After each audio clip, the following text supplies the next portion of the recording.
Ya, selamat datang di pembahasan proyek UTS basis data. Jadi, sebelumnya saya mau menyamakan persepsi dulu. Barangkali dari kalian ada yang pernah main Mobile Legends. Jadi sebenarnya proyek UTS basis data kita ini mengadopsi dari sana. Gitu ya, yang di sini dikasih judul The Fake Legend, gitu ya. Nah, saya juga mau menyampaikan bahwa mungkin penjelasan di dalam video ini tidak akan nutut untuk sampai sangat detail gitu ya. Jadi mungkin detailnya nanti bisa ditanyakan lagi pada dosen pengajar di kelas. Cuman di dalam apa namanya video penjelasan ini saya akan berusaha untuk menjelaskan secara umum, secara garis besar dan semoga juga dapat dipahami dengan baik gitu ya. Nah, di sini saya akan memberikan salah satu teknik untuk membuat sebuah ERD dengan lebih mudah, yaitu pertama pasti kita harus baca apa namanya ceritanya dulu, skenario dari apa namanya yang akan kita buat ERD-nya. Nah, di sini kita akan mencoba membaca skenario dari project UTS kita. Jadi di sini ada beberapa hal yang saya berikan tanda kuning, gitu ya, saya highlight kuning. Di sini dengan maksud yang saya highlight kuning itu adalah sesuatu yang penting. Entah itu adalah entitas, entah itu adalah atribut, ataupun itu ada relasi yang cukup terlihat. Kenapa saya bilang relasi yang cukup terlihat? Karena bisa jadi masih ada banyak relasi yang tidak terlihat dengan langsung, gitu, tidak terlihat dengan jelas. Nah, untuk relasi yang tidak terlihat dengan jelas, memang mau nggak mau kita harus baca mungkin satu dua kalimat baru kita bisa memahami hal itu, gitu ya. Nah, tapi selain itu semua, ada juga nantinya di proyek ini hal-hal yang kita harus memberikan asumsi, gitu ya, karena tidak dijelaskan secara spesifik. Nah, itu diperbolehkan selama asumsinya masih logis. Ya, kita akan mulai. Jadi saya akan mulai dengan membaca skenarionya gitu ya perlahan-lahan sambil saya akan menjelaskan apa yang ada di dalam skenario itu. Oke, yang pertama di sini dibilang bahwa sebuah game multiplayer ini, gitu ya, berjudul ini memungkinkan pemain. Nah, saat ada kata-kata pemain, itu sebenarnya kita harusnya sudah bisa langsung memperkirakan, wah, pemain itu kan tentunya biasanya sebuah objek. Nah, sebuah objek itu adalah sebuah entitas. Maka dari itu di sini pemain saya tandai kuning dan saya berikan catatan bahwa ini adalah entity, gitu ya. Oke, saya lanjutkan. Di sini pemain berhadapan memperjuangkan pertahanan dari tower utama yang dinamakan Life Tower, gitu ya. Model permainan ini mengharuskan pemain untuk membentuk tim. Nah, kalau yang sudah pernah main Mobile Legends malah akan langsung tahu bahwa di dalam permainan itu ada tim-timnya. Nah, kalau yang belum pernah main, jadi ceritanya secara singkatnya gini. Nantinya setiap orang itu bisa membentuk tim dengan teman-temannya sendiri, gitu ya. Di mana tim itu nanti ada dua jenis, yang satunya adalah tim yang tetap. Jadi dia itu ya timnya memang dibuat dari awal dan ya itu terus anggotanya, gitu ya. Satu lagi adalah orang mungkin tidak punya tim tetap, gitu ya. Tapi dia juga bermain game ini. Apakah boleh? Ya boleh. Tapi dia nanti timnya akan dicarikan waktu dia mulai bermain, gitu ya.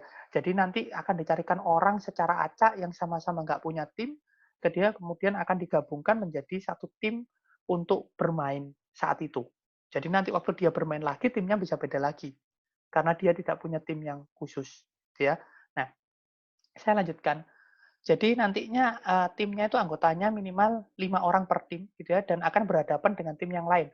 Apabila seorang pemain ingin bermain solo, maka nantinya lah ini yang saya bilang tadi ya, akan dicarikan teman.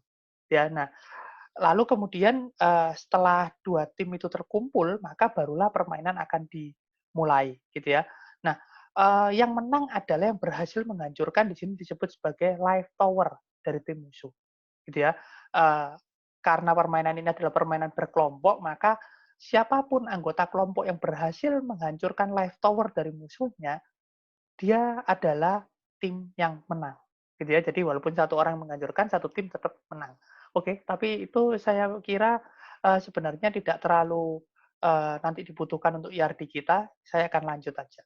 Nah, di dalam, bagian yang kedua gitu, jadi bagian pertama tadi adalah pendahuluannya. bagian kedua berbicara mengenai pemain. Nah, kan yang tadi saya bilang bahwa pemain ini adalah sebuah objek. Dari awal kita sudah menduga, karena itu saya tandai, gitu ya. Nah, caranya juga kalau sudah kita tandai di awal, nggak usah kita tandai lagi, supaya nggak bingung, gitu ya. Karena tadi sudah ada kuning-kuning di awal. Oke, kita akan lanjutkan di sini. Setiap orang yang telah mengunduh game ini tidak dapat langsung memainkannya, melainkan mereka harus daftar dulu. Nah, ini biasanya kalau orang daftar itu akan butuh data-data yang disimpan. Nah, di sini pada saat mendaftar ada beberapa data yang wajib dimasukkan, yaitu alamat, email, gender, nickname, asal negara, dan password. Nah, ini saya tandai kuning kenapa? Karena dari, yang kita baca sampai di sini ceritanya, maka alamat, email, gender, nickname, asal negara, dan password ini bisa sebagai atribut dari objek pemain, dari entitas pemain, gitu ya. Jadi pemain akan punya alamat, email, gender, nickname, asal negara, dan password. Nah, saya coba mereview juga, apa namanya, bagaimana cara kita menentukan entitas dengan gampang. Jadi kalau kita ingin menentukan sebuah entitas gitu ya, kita pikir aja bahwa bisa nggak sih dia dijadikan sebuah tabel. Lalu kemudian atributnya itu adalah kolom-kolom dari tabel itu. Nah, kalau kita berpikir bahwa pemain akan kita jadikan sebuah tabel dan alamat, email, gender, nickname, asal negara, dan password adalah kolomnya, maka kalau kita bayangkan ya bisa. Ya, karena itu dia adalah entitas dan atributnya. Oke. Nah, lalu di sini dibilang nickname nantinya dapat diganti-ganti sekalipun kembar, bla bla bla dan sebagainya. Nah, sebenarnya kalau kita sudah berbicara mengenai sebuah skenario, ada beberapa hal, ada beberapa kalimat yang sebenarnya dia itu tidak terlalu mempengaruhi di IRD-nya, gitu ya. Nah, ini juga saya perlu tekankan bahwa nantinya yang saya buat ini IRD-nya itu tidak sampai menentukan tipe datanya, ya, sama constraint-nya, gitu ya. Jadi sebenarnya, apa namanya, kalau misalkan kita menentukan sampai tipe data dan constraint-nya, nickname yang dapat diganti-ganti dan dapat kembar itu mempengaruhi. Yang artinya apa? Nickname tidak boleh unik, gitu ya. Kalau di sini kita hanya berpikir bahwa nickname tidak boleh sebagai primary key. Kenapa? Karena bisa diganti-ganti terserah. Arti dia bisa juga ganti nanti yang, namanya itu sama dengan yang lain, bisa juga. Ya, maka tidak boleh sebagai unique ataupun primary key. Ya, saya lanjutkan. Selain data wajib, terdapat juga data opsional yang boleh diisi pada saat mendaftar atau diisi nanti setelah sudah merasa memiliki data tersebut. Data opsional yang diberikan, antara lain foto profil, slogan diri, dan galeri foto. Nah, di sini ini masih berbicara mengenai pemain, tapi ada data yang opsional, artinya data ini boleh diisi dan boleh juga dikosongkan. Ya. Tapi walaupun boleh dikosongkan, kalau ceritanya ini boleh diisi, artinya kita tetap harus menyediakan tempat untuk ngisinya. Nah, karena kita tadi masih berhubungan dengan objek pemain, maka foto profil dan slogan diri ini adalah atribut dari pemain juga. Nah, tapi bagaimana dengan galeri foto? Gitu ya. Di sini galeri foto saya berikan penanda bahwa dia adalah sebuah entitas. Kenapa? Karena di sini dibilang bahwa galeri foto itu dapat diisi dengan banyak foto, gitu ya.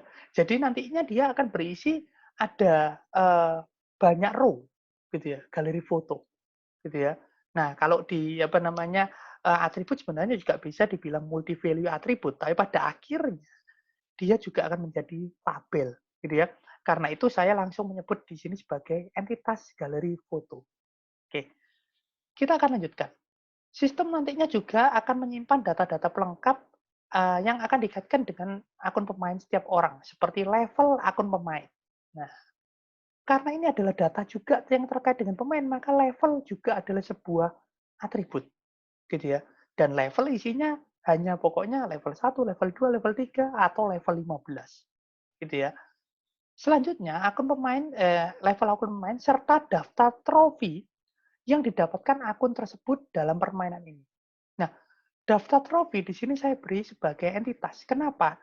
Karena apa namanya dibilang daftar trofi. Maka artinya ini lebih dari satu trofi, gitu ya. Nah, karena ini mau nanti data trofinya ada banyak, maka saya ini buat sebagai entitas juga. Ada entitas trofi. Selain itu juga trofinya ini kan bisa didapatkan oleh banyak pemain yang lain. Maka trofi ini harus nantinya bisa diupdate-update juga, ditambah-tambah juga gitu ya dan sebagainya. Maka trofi ini bisa dibilang sebagai apa ya? Trofi ini berarti kayak data master gitu ya. Jadi trofi ini nanti sebuah tabel sendiri. Ya. Nah, kita lanjutkan. Trofi ini nanti ditampilkan dalam halaman profil pemain dan tampilannya berupa gambar dari trofi tersebut. Nah, waktu kita berbicara mengenai gambar dari trofi, maka ini adalah jelas atribut dari trofi, yaitu gambar. Karena bilang gambar dari trofi, jadi setiap trofi punya gambar. Yang bila diklik akan muncul deskripsi dari trofi tersebut. Nah, di sini deskripsi juga sebagai atribut dari trofi. Nah, setelah itu ada juga kapan trofi tersebut didapatkan. Nah, ini juga atribut, tapi hati-hati. Kapan trofi tersebut didapatkan bukan menempel pada trofi, tapi lebih pada siapa yang mendapatkan. Kalau tadi dibilang adalah trofi ini bisa didapatkan oleh pemain, maka kapan trofi tersebut didapatkan oleh akun pemain, ini adalah atribut yang pasti ada hubungannya dengan pemain juga. Gitu ya. Nah, nanti kita akan bahas waktu lihat IRD-nya.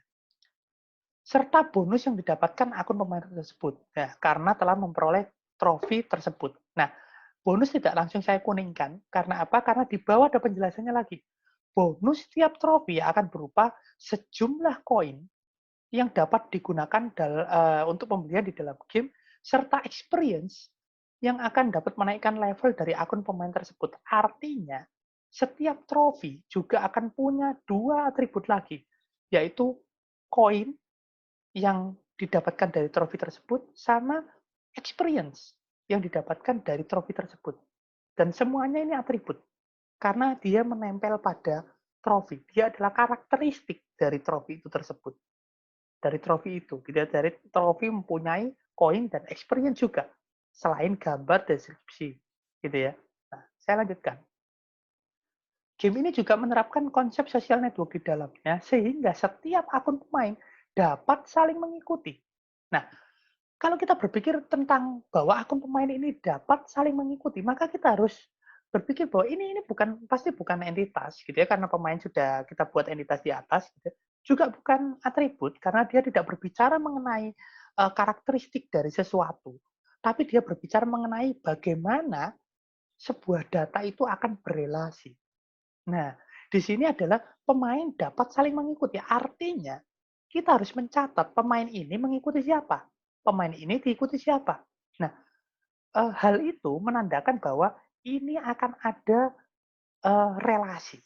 Maka dari itu saya tandai di sini adalah blok kuning ini adalah sebuah relation, gitu ya. Nah, eee, di belakangnya ada istilah follow unfollow ya ini sebenarnya pelengkap saja gitu ya, pelengkap dari skenario. Nah, setiap akun yang terhubung dengan follow maka dapat berkomunikasi melalui chat satu sama lain. Nah, kita sebenarnya tidak tidak perlu juga untuk berpikir wah ini bagaimana cara membatasi yang chat hanya yang follow. Biasanya itu di dalam programnya gitu ya. Di dalam IRD-nya yang penting kita nyatet bagaimana datanya berhubungan. Nah, berikutnya adalah chat. Chat satu sama lain. Nah, chat satu sama lain artinya ini juga menggambarkan bahwa seorang pemain chat pemain yang lain. Nah, saat seperti itu maka sebenarnya, nah ini ya, chat ini uh, ya mungkin akan menjadi entitas, tapi bukan bukan entitas yang berdiri sendiri pasti. Kenapa? Karena dia ada kaitan erat sama pemain. Nanti kita akan lihat, gitu ya. Nah di belakang ada tulisannya meskipun follow dan sebagainya ini juga hanya pelengkap, gitu ya. Kita lanjutkan di bagian ketiga untuk menandainya, gitu ya. Hero permainan. Jadi tadi akun pemain itu beda dengan hero permainan. Akun pemain itu adalah identitas diri atau biodata dari orang yang akan bermain. Sedangkan hero permainan itu adalah seperti apa ya, karakter yang akan digunakan untuk bermain nantinya di dalamnya. Nah, karena itu di dalam sini dibilang bahwa setiap akun pemain baru akan mendapatkan 5 hero gratis secara acak gitu ya. mendapatkan 5 hero gratis secara acak. Angka 5 di sini itu tidak perlu kita urus, karena itu data nanti di dalamnya, gitu ya.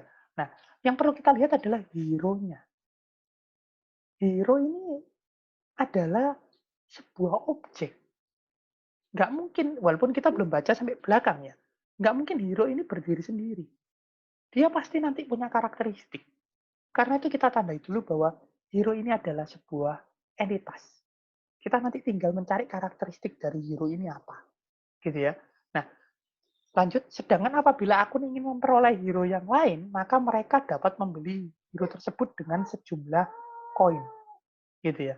Nah, jadi nantinya hero ini punya harga, bisa sejumlah koin atau dengan mengumpulkan artifak yang didapatkan melalui game ini. Jadi ini itu adalah karakteristik dari hero itu. Jadi bayangkan hero ini adalah sebuah barang yang mau dibeli, dia punya harga. Tapi harganya ada dua jenis. Satunya harga dengan koin, satunya harga dengan artefak. Gitu ya, karena bisa juga didapatkan dengan mengumpulkan artefak. Gitu ya. Nah, maka koin dan artefak ini saya tandai sebagai atribut dan atribut. Gitu ya. Atribut dari hero yang akan sebagai harga nanti. Nah, selanjutnya setiap akun pemain dapat memiliki hero yang sama, gitu ya. Nah, kalau ini menandakan sebuah relasi, ini sebenarnya sangat terlihat jelas ya. Setiap akun pemain dapat memiliki hero yang sama. Wah, sangat jelas. Jadi apa namanya satu pemain bisa punya banyak hero karena 5 hero tadi, gitu ya. Dan nantinya satu hero bisa dimiliki oleh banyak pemain. Kenapa? Karena setiap akun pemain dapat memiliki hero yang sama, gitu ya. Nah, selanjutnya, hero akan memiliki nama, deskripsi singkat, skill, dan visualisasinya. Nah, semuanya ini adalah atributnya, gitu yang dapat dikuasai oleh hero tersebut. Lalu kemudian skin dari sebuah hero bisa lebih dari satu, namun hero yang berbeda tidak dapat memiliki skin yang sama. Ini banyak sekali tanda kuningnya, gitu ya. Yang pertama skin. Nah, skin di sini, gitu ya, saya berikan penanda sebagai entity. Kenapa? Karena skin ini, gitu ya, itu nanti pasti punya nama, gitu ya. Nah, karena itu dan belum tentu hanya nama, gitu ya. Kalau kita baca lebih lanjut, nantinya skin itu punya beberapa atribut yang lain. Karena itu skin saya tandai sebagai sebuah entitas, gitu ya. Selanjutnya, skin dari sebuah hero bisa lebih dari satu, namun antar hero yang beda tidak dapat memiliki skin yang sama. Ini sebenarnya menunjukkan relasi antara hero dan skin, gitu ya. Nah, skin tersebut akan menentukan tampilan hero tersebut saat dipakai bermain, sehingga sebenarnya skin ini bisa dikatakan sebagai pakaian dari hero tersebut. Ini hanya apa namanya kelengkapan skenario, gitu ya. Setiap skin yang bukan standar kelengkapan juga. Intinya dia punya efek skin itu, yaitu penambahan health point atau penambahan attack point. Nah ini dia. Ini adalah atribut. Atribut dari apa? Dari skin. Karena skin nantinya, selain dia nanti punya nama, gitu ya, tapi skin juga dia punya penambahan health point berapa, skin itu punya penambahan attack point berapa. Gitu ya. Nah, selanjutnya, akun pemain dapat menolak skin untuk hero-nya dengan cara membeli dengan sejumlah poin. Nah, skin juga punya atribut harga, gitu ya. Harga, harga dalam koin, gitu ya.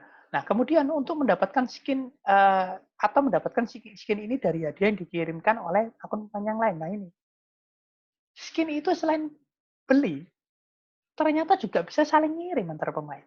Nah, karena itu di sini saya berikan penanda relasi. Kenapa? Karena kalau kita itu ngirimkan skin, kan harusnya dicatat skin apa yang dikirim, siapa yang ngirim, siapa yang terima, gitu ya. Nah, karena itu bukan entitas. Itu adalah sebuah relasi yang merelasikan antara pemain pengirim dan pemain penerima dan skin, gitu ya. Nah, karena dia mengirim skin dari mana ke mana, gitu. Nah, selanjutnya, skill dari setiap hero akan tampilkan visualisasinya berupa video profile, oke. Ini nggak masalah, gitu ya. Kemudian supaya konsumen dapat melihat dulu seperti apa gambaran skill hero tersebut sebelum memutuskan untuk membeli hero tersebut. Oke, ini nanti kita akan apa namanya lihat di akhir. Kemudian setiap hero akan mempunyai 4 buah skill. Nah, di sini skill sendiri itu berarti adalah sebuah entitas, gitu ya. Lalu kemudian setiap hero mempunyai 4 buah skill, ini akan menjadi sebuah relasi, gitu ya. Hero punya skill. Bentar, saya lihat dulu ya. Tadi saya sudah tandai. Oh, sudah ya. Skill sudah saya tandai ya. Atribut juga sudah. Atribut itu nanti visualisasi berhubungan dengan video tadi yang di bawah, gitu ya. Video dari skill itu, nah skillnya entitasnya sudah kita tandai. Oke. Nah, kemudian di mana satu skill adalah passive skill, ya. Kemudian sedangkan sisanya adalah active skill. Pasif dan aktif ini berbicara mengenai jenis dari skill itu. Maka kita akan menyimpan itu sebagai atribut dari skill, gitu ya. Setiap skill hanya dapat digunakan pada saat permainan dimulai. Sebuah skill tentu saja memiliki nama dan deskripsi. Oke, nama dan deskripsi seperti yang tadi saya bilang, nama pasti punya sebuah skill dan ternyata punya deskripsi juga. Dan dua ini adalah atributnya. Lalu dibilang juga punya icon. Nah, icon ini juga atribut dari skill itu sendiri, gitu ya. Nah, kemudian ini hanya pelengkap skenario, setiap skill juga memiliki efek timbulkan saat skill tersebut digunakan, gitu ya. Oke, ini nggak masalah, tapi kita lihat langsung di sini. Efek dari setiap skill dapat terdiri dari satu atau banyak hal. Ya. Jadi eh, ini kayak berbicara mengenai sebuah relasi. Kita tandai dulu sebuah relasi. Kemudian kita lihat beberapa efek skill yang umum adalah damage, defense, slow, dan damage over time. Nah, artinya gitu ya, skill ini tidak mungkin ya apa namanya dia itu nantinya itu langsung mencatat apa namanya damage-nya berapa, defense-nya berapa, slow-nya, damage berapa nanti mungkin akan dipakai apa namanya lebih bagus ya kita akan lihat nanti di dalam apa namanya di dalam ERD-nya gitu ya. Yang jelas di sini damage, defense, slow dan damage over time gitu ya dijadikan sebagai atribut. Nah, atribut apa nanti kita lihat di ERD-nya gitu ya. Kemudian defense akan berisi penambahan poin defense untuk setiap hero yang menggunakannya, sedangkan slow dan damage over time juga sama dengan atribut damage. Nah ini, yaitu berisi poin yang akan dikenakan kepada hero lain yang terkena skill ini, gitu ya. Nah, poin yang akan dikenakan kepada hero ini saya lupa memberikan apa namanya apa catatan gitu ya. Ini sebenarnya nantinya jadi atribut gitu ya. Nah, kemudian di sini bilang juga selain itu hero juga punya pure physical damage. Ya, pure physical damage. Apa itu pure physical damage? Oh, sorry, ini saya mungkin ini saya benerin dulu ya. Yang ini itu nanti saya hapus dulu. Poin ini ya, ini dia yang harusnya ada highlight dan ini adalah bentar, hmm, nah, nanti aja ya. Ini yang jelas ini itu nanti adalah sebuah eh, atribut gitu ya. Nah, kemudian lanjut dulu. Selain kekuatan dari skill, setiap hero juga memiliki kekuatan pure physical damage. Nah, pure physical damage itu adalah atribut. Atribut dari apa? Dari hero. Karena dibilang hero juga memiliki itu. Jadi kadang-kadang atribut itu bisa tempatnya bisa terpisah agak jauh, gitu ya, dari entitasnya tadi. Tapi pasti tetap ada penjelasannya, gitu ya. Nah, kemudian yang merupakan poin damage murni dari pukulan yang dikeluarkannya, gitu ya. Oke, pukulan ini kayaknya juga saya keliru memberikan tanda, saya hapus dulu. Poin damage ini dapat bertambah seiring dengan naiknya level. Nah, level hero. Jadi setiap hero nanti bisa punya banyak level dan di setiap level nanti pure physical damage-nya beda-beda. Nah, ini yang hati-hati karena kita tidak boleh membuat nanti pure physical damage level 1, pure physical damage level 2 sebagai kolom di tabel hero. Karena apa? Karena kalau kayak gitu, yang pertama, tabel hero kolomnya akan kebanyakan dan isinya sebenarnya mirip gitu ya. Karena semuanya pure physical damage tapi beda level. Yang kedua, apa jadinya kalau misalkan suatu saat, misalnya sekarang level maksimum 15, suatu saat level maksimum pengen 20. Gimana caranya? Maka sistem ini akan dirombak dengan cara ditambah kolom lagi di tabel apa namanya hero. Nah, itu nggak boleh. Karena itu nantinya level akan saya jadikan sebagai entitas. Gitu ya. Kemudian dibilang atau dengan bantuan senjata yang dikenakan oleh hero tersebut. Nah, senjata di sini gitu ya, ini juga sebagai entitas. Kenapa? Nah, kalau senjata harusnya kita juga bisa nebak, dia pasti punya nama lah gitu ya. Dan kalau di dalam suatu permainan senjata pasti ada manfaatnya lah. Seperti ada efeknya lah. Jadi tidak mungkin senjata itu hanya sebuah atribut karena dia pasti punya banyak karakteristik gitu ya. Nah, oke, yang level hero dapat naik, oke kita tidak lihat karena itu hanya kelengkapan skenario. Berikutnya, hal terakhir yang melengkapi sebuah hero adalah klasifikasi. Nah, kalau klasifikasi, kalian kalau dengar seperti klasifikasi, kategori itu biasanya sebuah entitas yang akan melengkapi sebuah IRD, gitu ya. Nah, sama juga di sini, klasifikasi di sini ini pasti sebuah entitas, gitu ya.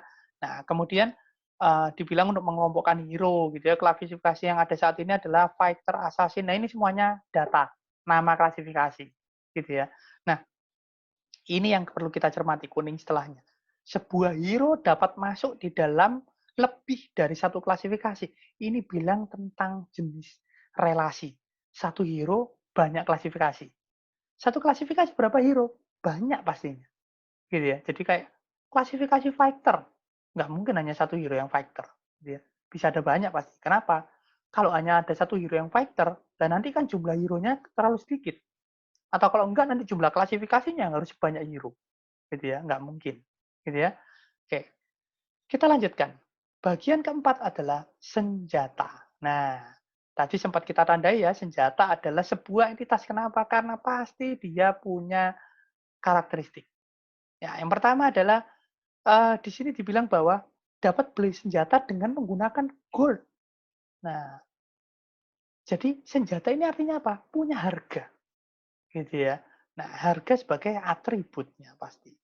Kemudian setiap senjata memiliki juga nama, deskripsi, physical damage. Oke, ini semua adalah atribut dari senjata, karakteristik dari senjata itu. Dan kemudian ada efek. Nah, efek di sini saya berikan dia penanda sebagai entitas. Nah, kenapa? Karena saya pengennya nanti itu efeknya ini punya nama gitu ya, punya lain-lain gitu ya, kayak tadi efek dari skill hero gitu ya. Dan saya pun ini kemungkinan akan mengkonekkan efeknya dengan efek skill tadi, gitu ya.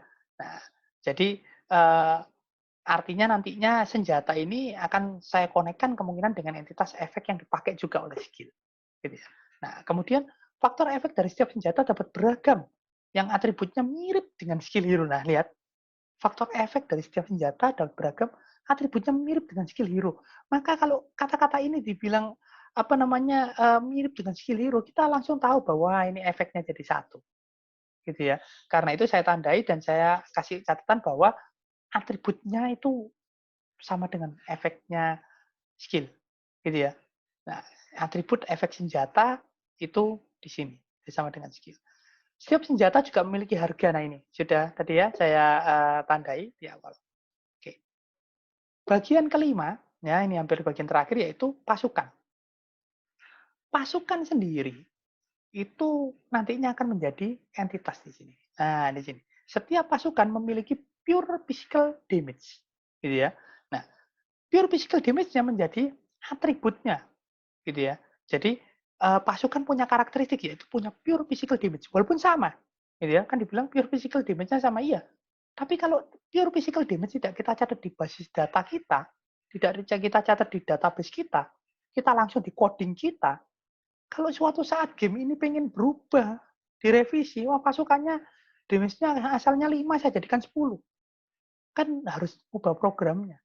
Maka tetap jadikan di database supaya hanya tinggal mengedit dari sistemnya. Ya. Nah, di sini dibilang juga bahwa pasukan juga memiliki kill value dan hold point yang berbeda. Nah, apa itu kill value? Di sini penjelasannya berhubungan dengan berapa gold yang akan diterima oleh seorang hero pada saat membunuh pasukan ini. Hold point ya nyawa dari pasukan itu. Maka kita punya dua atribut lagi untuk pasukan yaitu kill value dan hold point. kill value dan health point adalah karakteristik dari pasukan juga. Ya, jadi pasukan punya ciri-ciri, dia punya kill value, dia punya health point, dia punya pure physical damage, gitu ya. Nah, bagian keenam sebelum kita masuk ke dalam ERD-nya bagian terakhir, yaitu tentang area permainan, gitu ya. Nah, pada saat akan memulai sebuah area permainan seperti dijelaskan pada bagian sebelumnya. Nah, ini dia ya. Saat dibilang area permainan, gitu ya, ini mungkin jadi sebuah entitas. Saya catat dulu jadinya ya.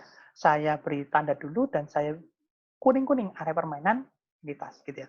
Baru terkumpul 5 orang dalam satu tim dan seterusnya. Ini cerita sebenarnya mirip dengan cerita yang awal, hanya diulang saja gitu ya. Kita akan skip-skip gitu ya.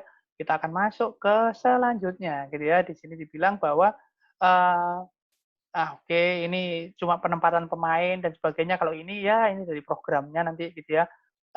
Live tower, apa namanya, menghancurkan live tower ini tadi di atas sudah dibilang gitu ya. Kemudian, nah kita masuk sini. Ada 3 jalur itu juga, itu di programnya, gitu ya, tidak kita catat di database. Kemudian pada setiap jalur juga terdapat 3 guard tower dari masing-masing tim. Guard tower dapat menembak setiap hero yang berusaha untuk melewatinya, namun setiap guard tower memiliki damage yang sama, gitu ya. Nah, di sini juga banyak sekali apa namanya cerita-ceritanya semacam pemanis dari skenario-nya, gitu ya. Di sini kita langsung lihat yang penanda. Dibilang bahwa perlu diingat pula bahwa guard tower ini memiliki hard point. Nah, guard tower punya damage, punya hard point. Sesuatu yang punya karakteristik, gitu ya. Dia adalah sebuah entitas. Maka dari itu, di sini saya tandai dia adalah sebuah entitas. Punya karakteristik, damage, dan health point sebagai atributnya. Gitu ya. Nah, ini yang selanjutnya juga ya, juga pemanis ceritanya gitu ya. Nah, pasukan dari setiap tim keluar setiap 1 menit, 5 menit, ini semuanya ya sudah. Ini apa namanya, kita asumsikan diatur di programnya gitu ya. Nah, kemudian selanjutnya dalam setiap permainan akan dicatat skor dari setiap individu. Kata-kata ini kata-kata sakti, dicatat. Dicatat itu berarti artinya pasti masuk database. Gitu ya. Nah, skor langsung saya tandai sebagai sebuah atribut. Gitu ya. Sementara ini saya tandai atribut. Kenapa? Karena ya saya pikir kalau skor misalkan mau punya karakteristik apa juga. Gitu ya. Kemungkinan enggak. Maka saya jadikan atribut dulu. Ya. Nah, di sini ada ceritanya panjang yang bilang apa namanya bagaimana mendapatkan skor, perhitungannya itu sebenarnya bisa dibilang sebagai pemanis ceritanya supaya nanti waktu bikin programnya lebih gampang. Tapi kita nggak bikin programnya, kita database-nya. Jadi tidak perlu menyimpan rumusnya. Gitu ya. Lanjut, langsung saya sampai di sini, gitu ya. Nah, ini bilang bahwa setiap pemain berdasarkan skornya bisa dapat MVP, MCP dan sebagainya itu ya itu juga di programnya. Yang penting kita catat skornya, ya. Kemudian kita lihat lagi ada penanda kuning di sini. Kalau untuk MCP atau most contribute, gitu ya, player, ya maka yang akan mendapatkan adalah orang atau hero ya ini ya, hero yang melancarkan pukulan terbanyak. Nah, ini ada kata sakti lagi. Mencatat hero yang melancarkan pukulan terbanyak. Nah, mencatat. Apa yang catat? Jumlah pukulannya. Karena itu pukulan pasti masuk database. Nah, tapi karena saya tidak berpikir bahwa pukulan punya karakteristik lagi, maka saya langsung buat pukulan sebagai sebuah atribut. Gitu ya. Nah, selanjutnya, fitur terakhir dalam game ini adalah histori pertandingan. Di mana setiap akun pemain dapat melihat histori pertandingan. Nah, ini histori ini yang serem gitu ya. Histori artinya apa? Ini dari catatan database kita. Apakah histori perlu menjadi sebuah entitas? Tidak perlu kalau kita bisa mendapatkan data-datanya dari relasi-relasi yang ada. Nah, kita coba tidak membuat histori pertandingan sebagai entitas, gitu ya. Kita langsung aja lihat yang lainnya dulu. Apa yang perlu sih di histori itu? Nah, ini antara lain berapa jumlah pasukan yang berhasil dibunuh. Nah, ini adalah atribut pasti.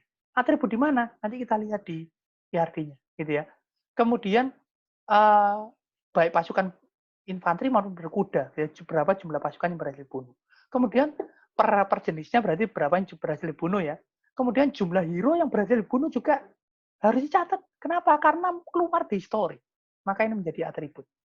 Jumlah kematian yang dialami berarti berapa kali jumlah dia terbunuh juga harus dicatat. Maka ini adalah sebuah atribut juga pasti. Gitu ya. Nah, kemudian ada jumlah gold yang didapatkan. Wah, ini juga atribut. Karena bisa dilihat di story, maka harus dicatat juga. Serta durasi dari area permainan pada saat itu. Nah, durasi dari area permainan ya dicatat juga karena muncul di story sebagai atribut. Nah, itu tadi adalah pembahasan mengenai membreakdown ceritanya, membreakdown skenario-nya. Oke? Dan cara yang saya rekomendasikan untuk membuat IRD adalah seperti itu, ditandai dulu. Lebih enak. Setelah ini baru kita akan melihat IRD-nya. Nah, waktu kita melihat IRD, apakah kita tidak perlu untuk melihat ceritanya lagi? Perlu, gitu ya. Kita akan tetap melihat ceritanya, tapi kita akan melihatnya dengan lebih cepat, tidak pelan-pelan, gitu ya. Terus kemudian kita tidak akan salah membuat IRD-nya karena di atas kita kira seperti ini, ternyata bawahnya bilang yang lain. Tidak akan seperti itu. Kenapa? Karena kita sudah baca habis dan kita sudah tandai. Setidaknya kita masih ingat, gitu ya. Nah, kita akan coba scroll dulu ini ke atas, gitu ya. Kemudian saya akan coba untuk share screen yang berbeda, gitu ya. Saya stop share dulu yang ini, gitu ya. Saya akan coba sekarang share screen untuk yang workbench saya, gitu ya.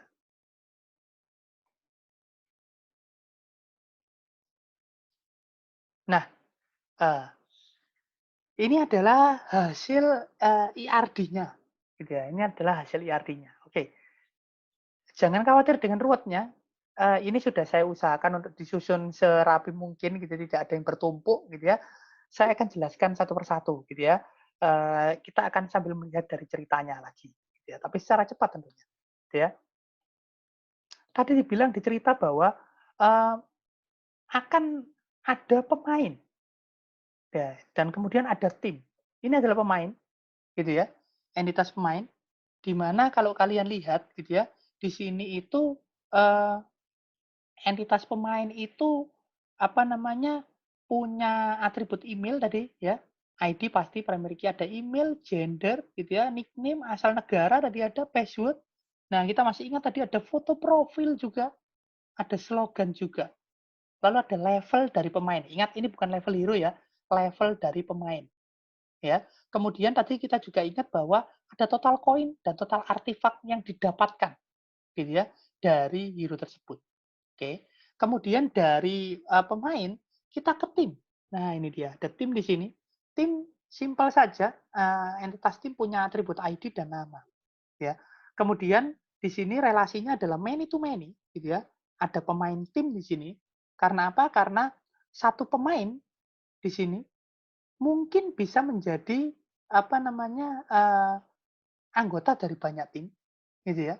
Karena apa? Karena mungkin dia bisa jadi anggota dari tim tetap, tapi saat tim tetapnya nggak bermain, dia bisa juga dicarikan tim random secara acak tadi, gitu ya. Saat dia main sendirian, solo, gitu ya. Nah, satu tim pasti terdiri dari banyak pemain. Kan tadi dibilang bahwa satu tim bisa 5 orang, gitu ya. Nah, oke.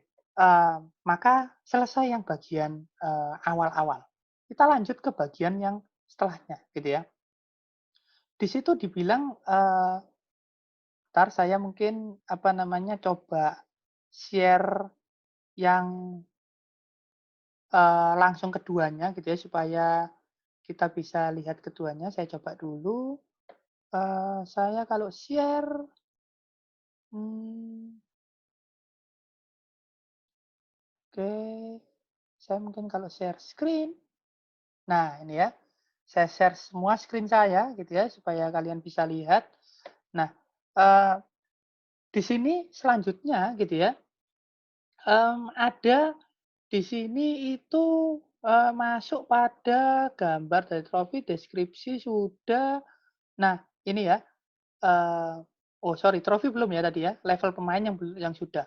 Nah, trofi tadi entity, mari kita lihat. Nah, trofi di sini ini dia, gitu ya, trofi, gitu ya. Dia punya nama, gambar, deskripsi, koin, experience. Apa itu yang tadi kita bahas? berapa koin yang didapatkan saat memperoleh trofi ini dan berapa experience yang didapatkan saat memperoleh trofi ini. Itu adalah atribut dari trofi. Kemudian di sini satu pemain bisa memperoleh banyak trofi dan selanjutnya satu trofi gitu ya bisa dimiliki oleh banyak pemain. Gitu ya. Kenapa? Karena satu pemain kan bisa berprestasi bolak-balik gitu ya. Kemudian trofi yang sama ya bisa dimiliki oleh beberapa pemain. Misalkan dia punya trofi sebagai pembunuh terbanyak gitu ya. Ya bukan hanya pemain itu aja yang bisa dapat, pemain lain juga bisa dapat gitu ya. Nah, kemudian di sini ada juga mana dia? Nah ini, kapan trofi tersebut didapatkan? Ya, ini adalah sebuah atribut ya, tapi lihat atributnya beda nih. Kapan trofi tersebut didapatkan ada di dalam relasi. Kenapa? Karena untuk pemain yang beda dan untuk trofi yang berbeda, waktu dapatnya beda-beda. Ya, jadi kenapa kok ada di relasi? Karena waktu dapat ini sangat bergantung pada siapa pemainnya dan apa trofinya. Ya. Pemain yang sama, trofi yang berbeda, waktu dapatnya beda. Trofi yang sama, pemain yang berbeda, waktu dapatnya juga beda. Karena itu dia ada di relasi waktu dapatnya itu. Itu ya. Lanjut. Kemudian dibilang juga bahwa di sini pemain gitu ya dapat saling mengikuti. Nah, kita lihat di sini pemain dapat saling mengikuti. Ini dia. Pemain dapat follow pemain yang lain. Nah, maka dia berelasi dengan dirinya sendiri. Gitu ya. Jadi nanti di sini many to many dengan dirinya sendiri. Kenapa? Karena satu pemain bisa follow banyak pemain yang lain, gitu ya. Tapi satu pemain juga bisa diikuti oleh banyak pemain yang lain, gitu ya. Nah, selanjutnya, kemudian dapat berkomunikasi melalui chat. Kita lihat chatnya. Nah, ini dia, gitu ya. Satu pemain bisa chat pemain yang lain, gitu ya. Bisa chatnya bisa banyak juga. Satu pemain chat ke pemain yang lain bisa chat beberapa kali banyak. Begitu pula dia bisa memperoleh chat dari pemain lain dengan banyak karena itu many to many juga, gitu ya. Dan relasi antara pemain dan pemain yang di sini ini dinamakan sebagai chatnya. Ya, pemain chat pemain. Ya, ini saya rename sendiri. Kalian bisa rename memang. Jadi setiap entitasnya.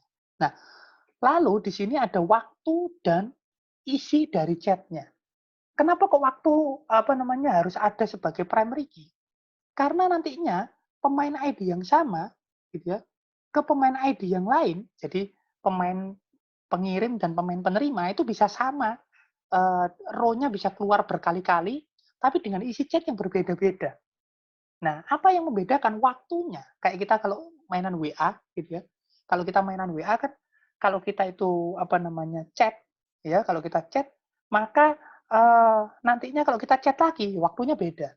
Makanya di WA kan ada waktunya kan, chat ini terkirim kapan, chat ini terkirim kapan. Kecuali kalau kita ngirimnya langsung chat panjang terus kita enter.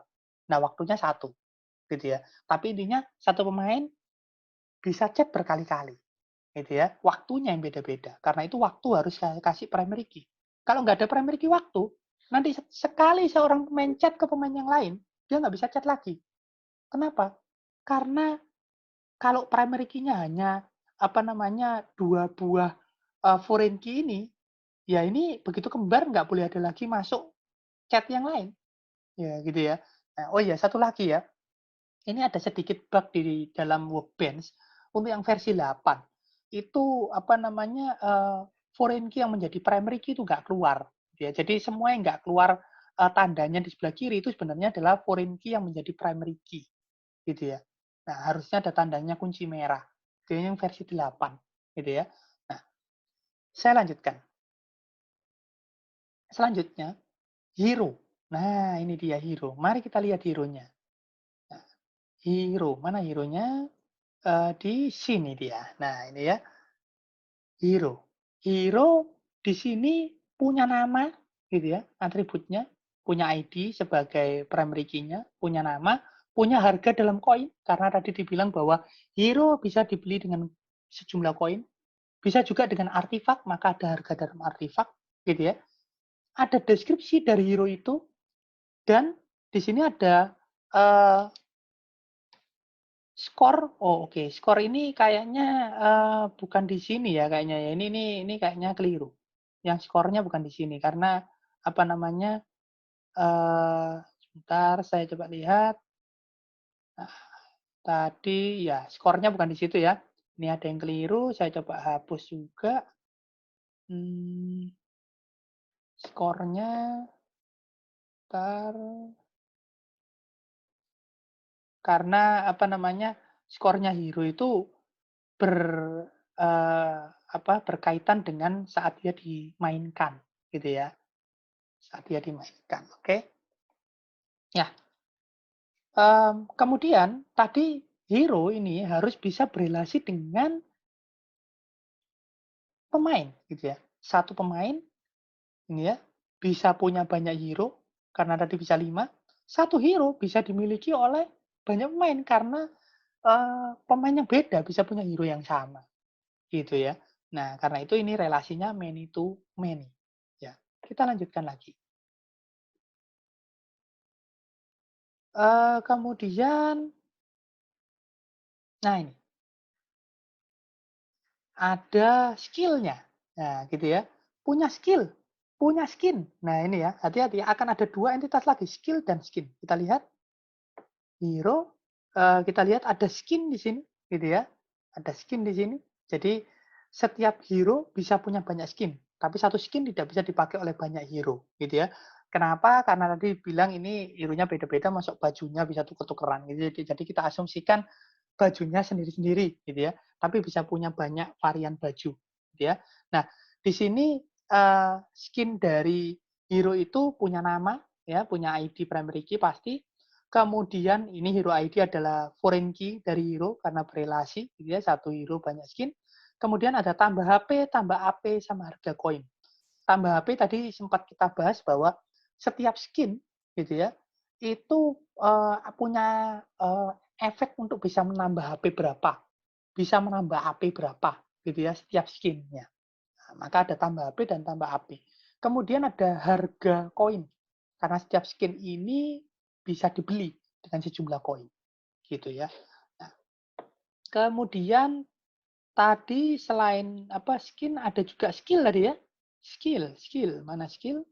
Ini dia skill, gitu ya. Skill. Nah, skill. Skill di sini, satu hero bisa punya banyak skill, tapi satu skill hanya dimiliki oleh satu hero tertentu. Jadi skill-nya nggak bisa kembar antar hero, gitu ya. Nah, skill di sini punya ID primary key, punya nama, tadi kita bahas, gitu ya. Punya visualisasi, gitu ya. Tadi sempat kita bahas bahwa dia punya video, ya. Maka dari itu ada atribut visualisasi untuk menyimpan link video, gitu ya. Tapi karena tadi tidak disebutkan apa namanya videonya ada berapa ya kita asumsikan satu lah ya, satu skill, satu visualisasi video. Ya. Ada jenisnya apa itu jenis? Tadi sempat kita bahas bahwa skill ini ada yang pasif, ada yang aktif. Nah, itulah jenis. Ya, kita jadikan jenis. Dan perlu saya sampaikan juga, kalian jangan melihat tipe datanya, karena tipe datanya di sini tidak saya atur, Mas Ian. Jadi saya berfokus pada entitas dan atributnya dan relasinya gitu ya. Nah, kemudian ada deskripsi dari skill dan ada icon. Nah, tadi waktu kita baca soalnya sempat dibilang bahwa ada icon dari setiap skill itu yang akan jadi tombolnya juga. Ya, kita coba balik lagi ke sini, gitu ya. Nah, eee, setelah itu, setelah skin gitu ya, lebih dari satu, oke. Nah, point sudah, jumlah ini, skin. Nah ini,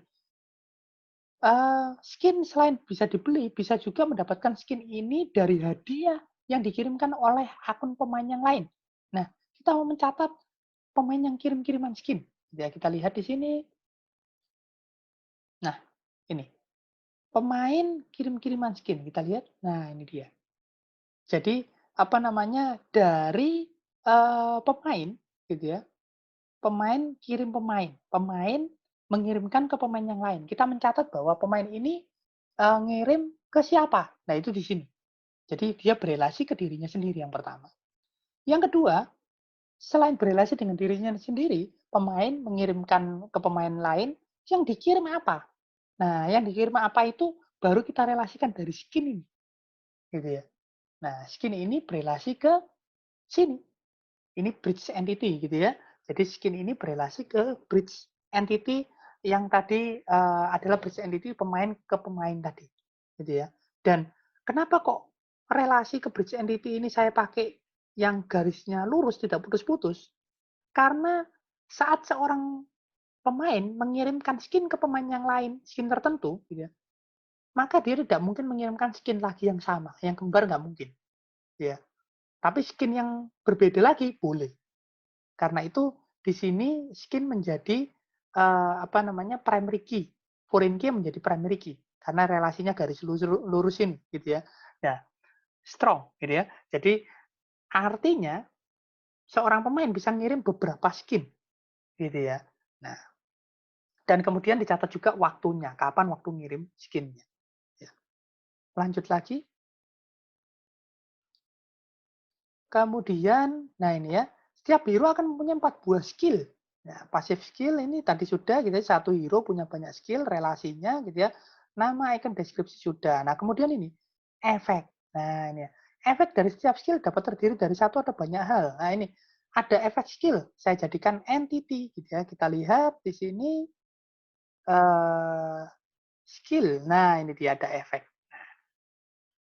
Efek saya jadikan entity dengan hanya 2 atribut, yaitu ID sebagai primary key dan nama. Ya. Nah, kenapa seperti ini? Karena ini akan fleksibel. Nanti efeknya bisa macam-macam. Yang saat ini kan dibilang ada damage, damage overtime, dan sebagainya. Gitu. Nantinya bisa ditambah ini. Kenapa? Karena efek menjadi entitas tersendiri. Kemudian, satu skill bisa punya banyak efek. Dia bisa damage overtime, karena itu many. Satu efek pun bisa dimiliki oleh banyak skill.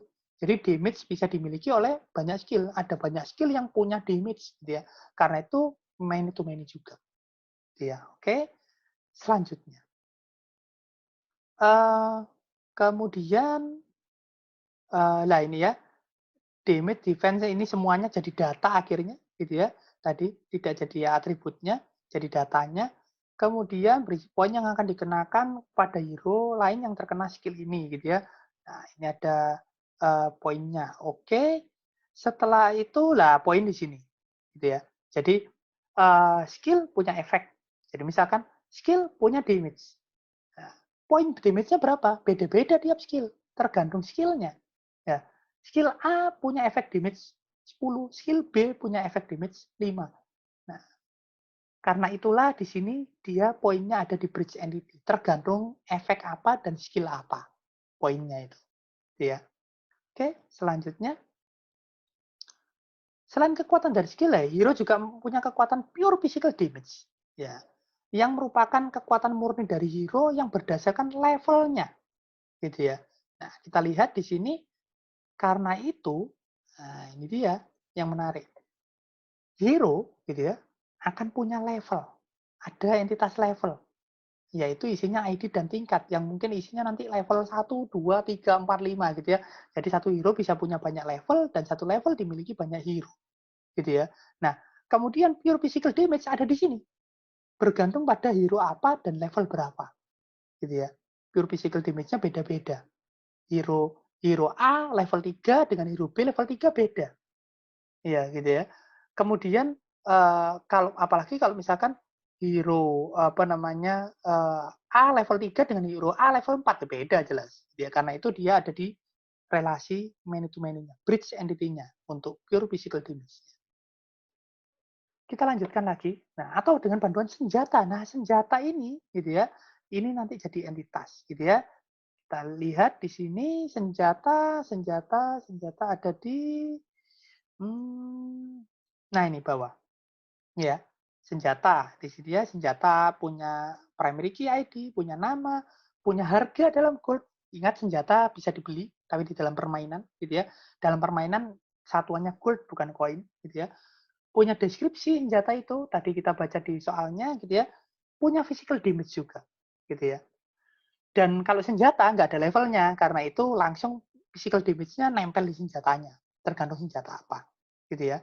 Tapi senjata punya juga efek, gitu ya. Selain pure physical damage, punya efek juga. Nah, tapi tadi dibilang, sempat kita baca bahwa senjata efeknya itu akan sama dengan skill, karena itu dia connect ke entitas efek yang sama dengan skill tadi. Dan satu senjata juga bisa punya banyak efek, satu efek bisa dimiliki oleh banyak senjata. Perlakuannya akan persis seperti skill. Poinnya ada di bridge. Karena bergantung pada senjatanya apa dan efeknya apa, nanti baru kita tahu poinnya berapa. Ya, pokoknya bridge entity kayak gitu. Bridge entity itu bridge entity, sorry, atribut gitu ya. Atribut pada bridge entity gitu ya, itu adalah atribut yang nilainya bergantung pada entitas yang terkonek dengan bridge entity itu. Gitu ya. Oke, saya lanjutkan lagi gitu ya. Selanjutnya ada klasifikasi gitu ya. Nah, klasifikasi dari hero tadi saya bilang kayak pengkategorian gitu ya. Sebuah hero dapat masuk di dalam lebih dari satu klasifikasi gitu ya. Nah, karena itu di sini gitu ya. Nah, ada entitas klasifikasi yang hanya berisi ID dan nama, gitu ya. Kemudian satu hero bisa punya banyak, oh sorry ya, satu hero bukan banyak ya harusnya ya. Uh, Hero klasifikasi. Oh benar benar benar. Tadi di sini dibilang bahwa satu hero bisa masuk dalam banyak klasifikasi ya. Oke. Satu hero bisa masuk dalam banyak klasifikasi. Dia bisa sebagai mage, dia bisa sebagai fighter. Ya. Satu klasifikasi banyak hero. Dia jadi many to many juga ya di sini ya. Oke. Oke. Selanjutnya senjata tadi kita sudah bahas gitu ya. Saya langsung lanjut ke pasukan gitu ya. Pasukan adalah entitas gitu ya, memiliki pure physical damage. Kita lihat pasukan ini. Nah, punya entitas pasukan punya ID sebagai primary key, punya nama, punya pure physical damage gitu ya. Kita catat di sini, punya kill value yang tadi sempat kita bahas. Kalau bunuh pasukan ini dapat gold berapa gitu ya. Ada hurt point, nah nyawa dari pasukan ini gitu ya. Kemudian, nah ini skornya ini kayaknya juga keliru ini ya. Ini score value tidak di sini. Oke, saya hapus dulu ya. Bukan di pasukan. Ya, itu ya. Oke, kemudian kita lanjut lagi. Ya, arena permainan. Bagian terakhir udah. Di arena permainan. Arena permainan sendiri saya jadikan sebuah entitas. Ya, di mana dia punya ID primary key dan punya durasi. Gitu ya, punya durasinya. Nah, apa namanya, durasi ini nempel di arena permainan, gitu ya. Nah, kemudian arena permainan ini akan tercipta setiap kali permainan itu dimulai, gitu ya. Jadi permainan kalau ada babak yang berbeda, arena permainannya dianggap beda. Karena itu durasi nempel di sini, gitu ya. Kemudian kita lihat di sini lagi tadi guard tower, gitu ya. Guard tower, oke kita lihat. Jadi saya akan punya entitas guard tower, gitu ya. Punya ID, punya damage, gitu ya, sebagai atributnya atau karakteristiknya, punya hard point, dan punya di sini damage hard point. Oh oke. Ini keliru ya, lagi ya, score value ini juga nggak ada. Oops. Oh, sorry. Score value ini pakai ya, sorry. Score value di pasukan juga pakai, di hero juga pakai, sorry. Jadi score value ini tadi akan kita gunakan untuk perhitungan skor. Jadi kayak yang tadi apa siapa dapat MVP dan sebagainya dari skor value. Jadi kalau membunuh ini gitu ya, membunuh pasukan dapat skor berapa. Kalau membunuh hero dapat skor berapa gitu ya. Skor value. Oke, clear. Sorry. Jadi skor value tetap ada ya. Skor value tetap ada. Jadi nantinya kita bisa mencatat kalau membunuh dia itu dapat skor berapa. Membunuh hero dapat berapa, membunuh pasukan dapat berapa, membunuh tower dapat berapa gitu ya. Oke, ini saya naik dulu ya. Gitu ya. Nah, kemudian guard tower sudah. Sekarang lanjut ke nah, oh ini dulu ya. Jadi sebelumnya apa namanya guard tower lah ini ya. Guard tower itu terhubung dengan arena permainan. Satu arena permainan bisa punya banyak guard tower. Karena dijelaskan kan guard tower itu ada beberapa di tiap jalur gitu ya. Dan satu guard tower bisa di banyak arena permainan. Kenapa? Ya memang masuk arena permainan yang lain nanti kalau mulai permainan baru nggak ada guard towernya. Ada juga gitu ya. Kemudian selanjutnya ini skor dari tiap individu sudah. Nah ini ya. Tadi kan dibilang bahwa ada yang namanya pukulan gitu ya. Sistem akan mencatat hero itu mukul berapa kali. Karena nanti kalau pukulannya dia paling banyak ke hero yang lain, maka dia menjadi MCP gitu ya. Nah, kita lihat di mana mencatat pukulannya gitu ya. Mungkin sebelumnya kita lihat dulu relasinya antara hero. Nah, ini ya. Tadi kan kita punya hero gitu ya. Kemudian ada hero pemain. Hero pemain ini kan mencatat apa namanya mencatat seorang pemain punya hero apa saja. Jadi hero pemain ini gitu ya. Nah, kemudian tadi area permainan. Nah, ada area permainan kan? Nah, area permainan itu adalah saat kita memulai sebuah babak maka akan ada area permainannya. Nah, di sini itu dikonekkan antara hero pemain tadi, gitu ya. Jadi saat dia memulai area permainan, dia bisa milih dia pakai hero apa, gitu ya. Nah, di situ apa namanya kemudian dikonekkan antara hero pemain dengan area permainan dan relasinya many to many juga, gitu ya. Kenapa? Karena satu hero pemain bisa ada di banyak area permainan. Maksudnya bisa dipakai berulang-ulang di berbagai area permainan. Dan di dalam satu area permainan itu akan ada banyak hero. Tidak di situ akan ada banyak hero yang bertanding itu ya setidaknya 10 gitu ya. 10 hero, 5 tim pertama, 5 tim kedua ya. Nah, kemudian kalau kalian lihat di sini juga di sini ada nah ini dia ada di bridge entity-nya antara hero pemain dan area permainan yang di atas itu primary key-nya, foreign key menjadi primary key, area permainan, hero pemain yang dari sini gitu ya. Nah, jadi pemainnya siapa, hero-nya apa, dan area permainannya yang mana. Nah, di sini dicatat juga gitu ya untuk setiap pemain apa, hero apa, dan di area permainan apa, akan dicatat total skornya dia berapa. Jadi total skor seorang hero yang dipakai oleh pemain di suatu area permainan. Jumlah pukulannya berapa. Jadi dia memukul berapa kali. Ya. Jumlah dia membunuh hero berapa kali. Karena dipakai nanti ya untuk history. Jumlah kematian dia berapa. Jadi hero yang dipakai oleh pemain di suatu area permainan. Dan terakhir juga jumlah gold-nya berapa. Gitu ya. Jumlah gold yang diperoleh oleh hero itu di suatu area permainan. Hero yang dimainkan oleh pemain tertentu gitu ya. Hero yang sama dimainkan oleh pemain yang berbeda bisa beda jumlah gold. Karena itu ini ada di bridge-nya. Gitu ya. Kemudian di sini juga ada area permainan hero pemain has pasukan. Apa maksudnya? Ini mau mencatat dia itu membunuh berapa pasukan. Setiap hero yang dimainkan oleh seorang pemain di area permainan tertentu membunuh berapa pasukan pada setiap jenisnya. Karena itu dia menjadi ada many to many lagi dengan pasukan. Ya, di mana dia isinya adalah di atas itu yang panjang-panjang ini area permainan hero dan sebagainya yang 3 ini itu adalah dari sini gitu ya.